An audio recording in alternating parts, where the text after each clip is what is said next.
Hello friends, कैसे हैं आप सब। तृप्ता साइकिल का आप सबको प्यार भरा नमस्कार। दोस्तों, स्वागत है आपका आपके अपने चैनल अजब गजब संसार में। क्या आप जानते हैं, मुगल काल में मुगल बेगमों का जीवन दिखने में तो बहुत शाही था, लेकिन वास्तव में उन्हें कड़े नियमों का, परंपराओं का और बंदिशों का पालन करना पड़ता था। खासकर वे पर्दे में रहती थी और हरम की मर्यादा का पालन भी करना पड़ता था। इसके अलावा धार्मिक आचरण और शाही शिष्टाचार के नियमों का भी उन्हें पालन करना पड़ता था। आज मैं बात करूंगी कि मुगल दौर में उनकी बेगमों रानियों के लिए निकाह के बाद कौन से नियम का पालन करना पड़ता था, कौन सी मुश्किलों से गुजरना पड़ता था उन्हें। निकाह के बाद कुछ परंपराएं, नियम और शिष्टाचार का पालन उनके लिए बहुत आवश्यक माना जाता था। यह नियम धार्मिक, सांस्कृतिक और शाही परंपराओं पर आधारित थी।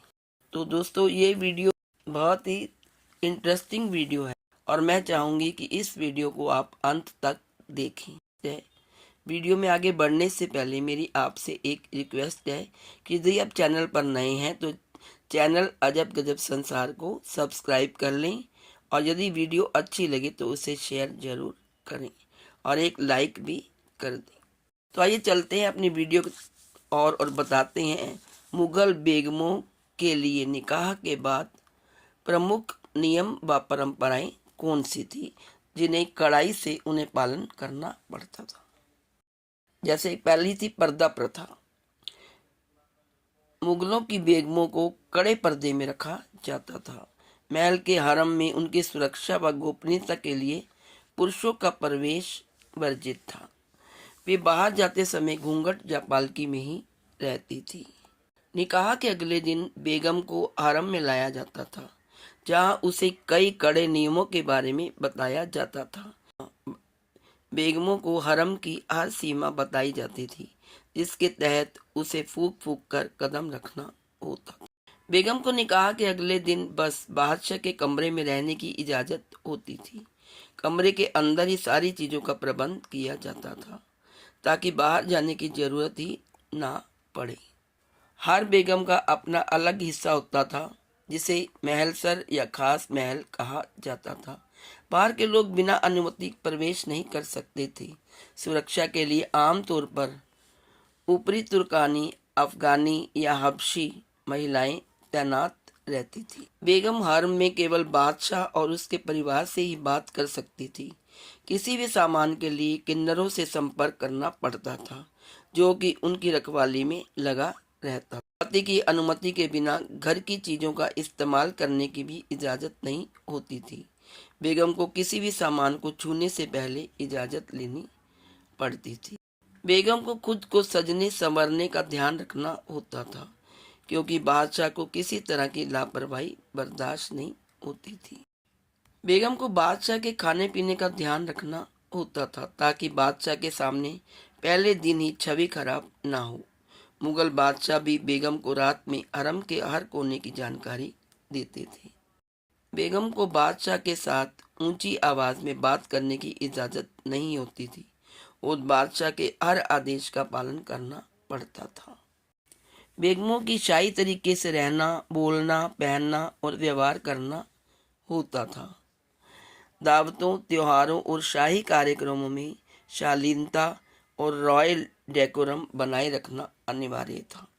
नमाज, दान, रोज़ा आदि इस्लामी नियमों का पालन जरूरी था। शाही बेगम धार्मिक दान, खैरात, मस्जिदें बनवाने और शिक्षा को बढ़ावा देने में सक्रिय रहती। आमतौर पर बेगमें राजनीति में सीधा हस्तक्षेप नहीं करती थी, लेकिन कई बेगमें जैसे नूरजहां, हमीदा बानो बेगम, जोधाबाई महत्वपूर्ण राजनीतिक प्रभाव रखती थी। उन्हें राजनीतिक सलाह देने का अधिकार था, परंतु नियमों के अनुसार यह बहुत सीमित होता था। उन्हें अपने बादशाह के प्रति वफादारी दिखानी होती थी। मुगल बादशाहों की कई पत्नियां होती थी, पर मुख्य बेगम का विशेष दर्जा होता था। बेगमों को शाही परिवार की प्रतिष्ठा बनाए रखना अनिवार्य था।